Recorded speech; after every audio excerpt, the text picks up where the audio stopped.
class of 2014, I congratulate you on taking your place on the long gray line. Like several graduates, James is a combat veteran. And I would betray my duty to you and to the country we love if I ever sent you into harm's way simply because I saw a problem somewhere in the world that needed to be fixed, or because I was worried about critics who think military intervention is the only way for America to avoid looking weak. In fact, by most measures, America has rarely been stronger. Today, as part of this effort, I am calling on Congress to support a new counterterrorism partnerships fund of up to $5 billion, which will allow us to train, build capacity, and facilitate partner countries on the front lines.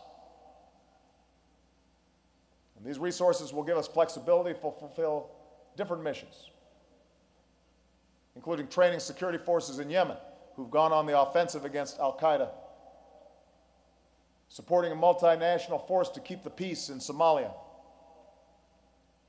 working with European allies to train a functioning security force and border patrol in Libya. And not surprisingly, after costly wars and continuing challenges here at home, and in helping those who fight for the right of all Syrians to choose their own future, we are also pushing back against the growing number of extremists who find safe haven in the chaos. So with the additional resources I'm announcing today, we will step up our efforts to support Syria's neighbors, Jordan and Lebanon, Turkey and Iraq, as they contend with refugees and confront terrorists working across Syria's borders.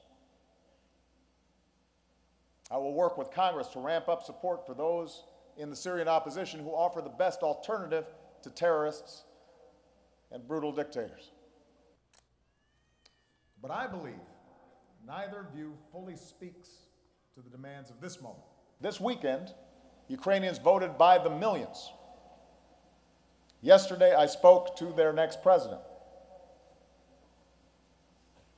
We don't know how the situation will play out, and there will remain grave challenges ahead, but standing with our allies on behalf of international order, working with international institutions, has given a chance for the Ukrainian people to choose their future without us firing a shot. Where the truths written into our founding documents can steer the currents of history in a direction of justice. Now, tragically, no American security operation can eradicate the threat posed by an extremist group like Boko Haram, the group that kidnapped those girls. And that's why we have to focus not just on rescuing those girls right away, but also on supporting Nigerian efforts to educate its youth.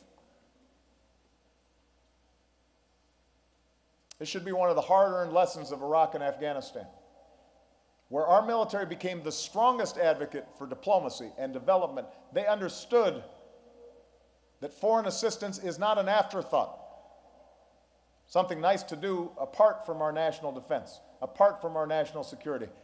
It is part of what makes us strong. Louis S. Taberky.